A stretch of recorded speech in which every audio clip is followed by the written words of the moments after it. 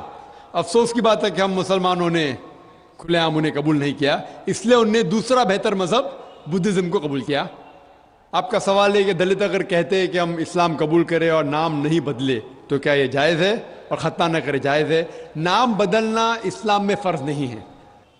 نام بدلنا اسلام میں فرض نہیں ہے.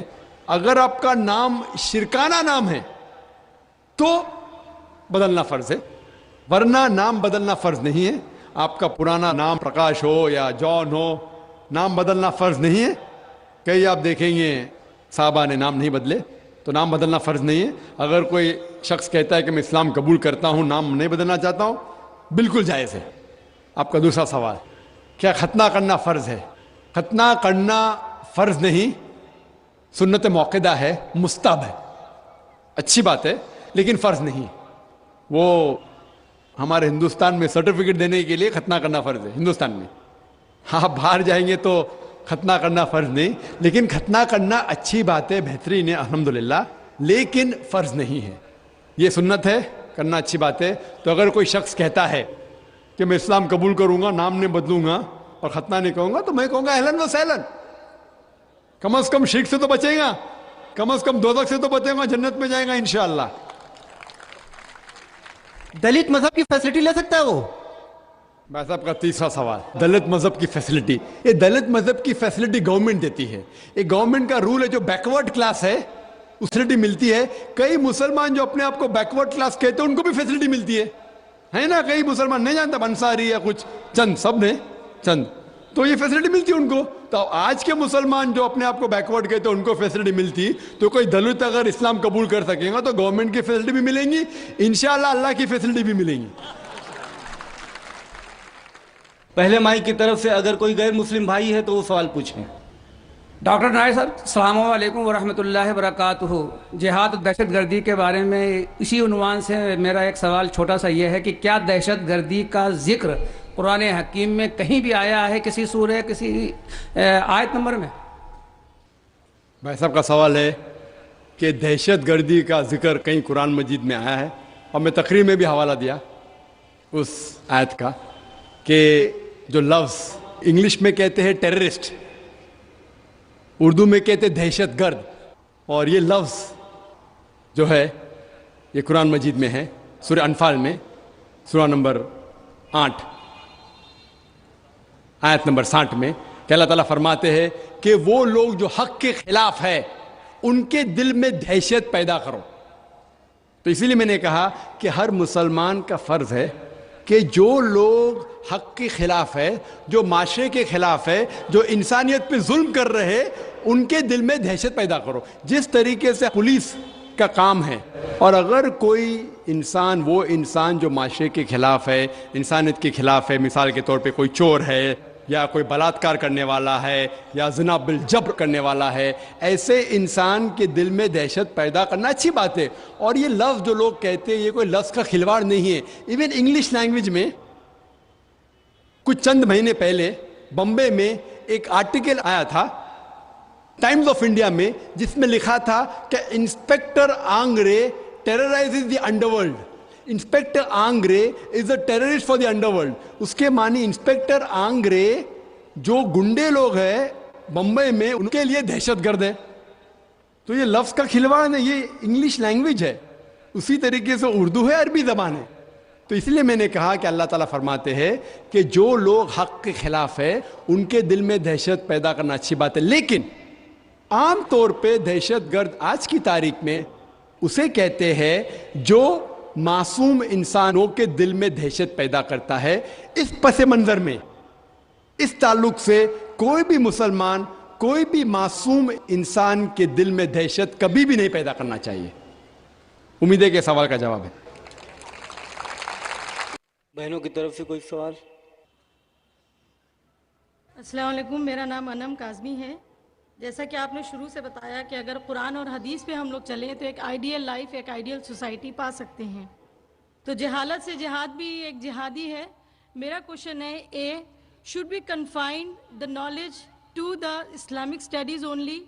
B, knowledge like women کو زیادہ ہم لوگ کو اہمیت دینا چاہیے. like if women is educated then the whole family is more knowledgeable. what do you think?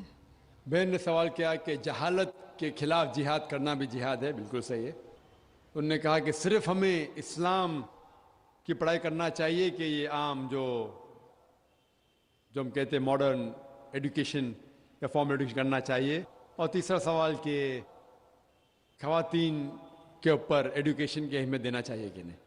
آپ کا پہلا سوال بالکل صحیح تھا کہ جہالت کے خلاف جہاد بھی جہاد ہے. بالکل صحیح. اور سب سے پہلا جو پیغام اللہ سبحانہ و تعالیٰ انسانیت کو دیتے قرآن مجید میں، وہ یہ نہیں کہ نماز پڑھو، حج کے لے جاؤ یا زکوٰۃ دو. سب سے پہلا پیغام اللہ تعالیٰ دیتے ہیں سورہ اقرا میں، اقرا پڑھو. اور صرف مردوں کے لیے نہ، عورت کے لیے بھی ہے. تب کا تیسرا سوال کہ خواتین کے ہونا چاہیے. اور اللہ کے رسول فرماتے ہیں it is obligatory on every Muslim man or woman to acquire knowledge. ہر مسلمان پہ فرض ہے، چاہے وہ مرد یا عورت ہو، کیا وہ علم حاصل کرے. تو علم حاصل کرنا ہر مسلمان کے لیے فرض ہے. اور اللہ کے رسول نے کہا کہ آپ اپنے بچوں کو علم دو، خصوصاً لڑکیوں کو، کیونکہ اس وقت جہالت میں لڑکیوں کا قتل کیا جاتا تھا. قرآن نازل ہونے کے پہلے جب لڑکی پیدا ہوتے تھے تو زندہ دفنا دیا جاتا عرب ممالک میں. تو خصوصاً عورتوں کو، لڑکیوں کو تو علم حاصل کرنا فرض ہے ہر مسلمان کے لیے. جہالت کے خلاف جہاد کرنا فرض ہے، اور عورتوں کے لیے بھی. جو آپ کا دوسرا سوال ہے، جو آخری سوال ہے، کیا ہمیں اسلام کے علاوہ باقی دنیائی علم حاصل کرنا چاہیے کہ نہیں؟ بے شک کرنا چاہیے. کیوں نہیں کرنا چاہیے؟ علم دو قسم کی ہوتی ہے، دینی علم قرآن اور حدیث کی روشنی میں، اور دنیائی علم بھی، یہ بھی ضروری ہے. اور کئی قرآن کے آیت کو سمجھنے کے لیے یہ دنیائی علم بھی ضروری ہے. اسی لیے قرآن مجید فرماتا ہے سورہ نحل میں سورہ 16 آیت نمبر 43، فَاسْأَلُوا أَهْلَ الذِّكْرِ إِن كُنتُمْ لَا تَعْلَمُونَ. اگر آپ نہیں سمجھتے تو ان سے پوچھو جس کے پاس علم ہے. اسی لیے ہم نے بمبئی میں ایک اسکول قائم کی جس کا نام ہے اسلامک انٹرنیشنل اسکول. یہ ایک علیحدہ اسکول ہے، 2 زبانوں میں اس کا میڈیم آف انسٹرکشن ہے، ایک انگلش اور دوسرا عربی ہے. ہم جب بچوں کا داخلہ کرتے 3 سال کی عمر میں ہمارے اسکول میں بمبئی میں، ان کو دونوں زبان سکھاتے ہیں، انگریزی زبان اور عربی زبان. جب 3 سال کی عمر میں داخلہ ہوتا ہے نرسری میں، ہم جب سکھاتے A for apple, B for ball, A for اللہ، بی فار بسم اللہ، ہم سکھاتے من الف اسد من با بیت من تا تفاح. کیونکہ مسلمانوں کو عربی جاننا بہت ضروری ہے. مجھے پتا ہے کہ میں دائی ہوں، میں عربی زبان نہیں جانتا ہوں، شوئے تھوڑا بہت سمجھ لیتا ہوں. اسی لیے میں چاہتا ہوں کہ میرے بچوں کو میں عربی سکھاؤں. یہ اسکول میں الحمدللہ ہم سب سے بہترین انگریزی علم دیتے ہیں، اور ہم کہتے ہیں کہ یہ عام جو کانوینٹ اسکول ہے ان سے فار سپیریئر انشاءاللہ ہم دیتے ہیں. اس کے ساتھ ساتھ اسلامک تعلیم بھی دیتے ہیں. ہمارے اسکول کے اندر قرآن حدیث سکھایا جاتا ہے، حدیث فقہ، ساتھ ساتھ دعوت سکھایا جاتا ہے، حفظ بھی ہے. لیکن ہم جب اسلام سکھاتے ہیں، ہم اسلام عربی زبان میں سکھاتے ہیں، انگریزی اردو میں نہیں. تو حدیث بھی سکھاتے ہیں عربی زبان میں، قرآن کی تفسیر بھی ہوتی ہے عربی میں، اردو میں نہیں. کیونکہ ہم چاہتے ہیں کہ ہمارے بچے عربی میں بھی ماہر ہو. عربی ایک وقت تھا جو عربی زبان سب سے بہترین زبان انٹرنیشنل لینگویج کہلاتی تھی. اگر آپ کو سائنس کے بارے میں سیکھنا ہے، وہ غیر مسلم کو بھی مجبوراً عربی سیکھنا پڑتا تھا اگر سائنس کے بارے میں تحقیق کرنا چاہتا تو. آج کی تاریخ میں انگریزی زبان انٹرنیشنل لینگویج ہے. انشاءاللہ عربی پھر سے انٹرنیشنل لینگویج ہوں گی. تو آپ جب دیکھیں گے ہمارے بچے 5 سال 6 سال کے بچے 1 سال 2 سال میں جس طریقے سے عربی زبان بات کرتے ہیں، ماشاءاللہ گفتگو کرتے ہیں. تو یہ جو اسکول ہم نے قائم کی بمبئی میں، اسلامک انٹرنیشنل اسکول، اس کا مقصد ہے کہ دین اور دنیائی علم ساتھ ساتھ بہترین پیمانے پہ اس کو انشاءاللہ بچوں میں دینا. لیکن انٹرویو پاس کرنا مشکل ہے. لاسٹ ایئر 800 اپلیکیشن میں صرف 75 لوگ کو ایڈمیشن ملی. اس سال 625 اپلیکیشن میں سے صرف 60 لوگ کو ایڈمیشن ملی. تو ایڈمیشن ملنا مشکل ہے. اور ہمارے جو انٹرویو ہے کافی کٹھن ہے. ہم انٹرویو والدہ کا بھی لیتے ہیں، والد کا بھی لیتے ہیں، بچے کا بھی لیتے ہیں. اور انٹرویو میں والد اور والدہ کو 2 انٹرویو دینے پڑتے ہیں، کم از کم 2-3 گھنٹے کے، بچوں کو 3 سے 4. اور ہم تحقیق کرتے ہیں کہ کون لوگ ہمارے اسکول کے لائق ہے. اللہ کا فضل ہے، الحمدللہ ثم الحمدللہ. سب سے مہنگی اسکول ہونے کے باوجود لائن لگی ہے ایڈمیشن کے لیے. آپ اچھی تعلیم دو، لوگ آپ کے پاس بھاگتے ہوئے آئیں گے. پہلی سال میں الحمدللہ گرو کی بات ہے، فخر کی بات ہے کہ منسٹر کے فون آئے ایڈمیشن کے لیے.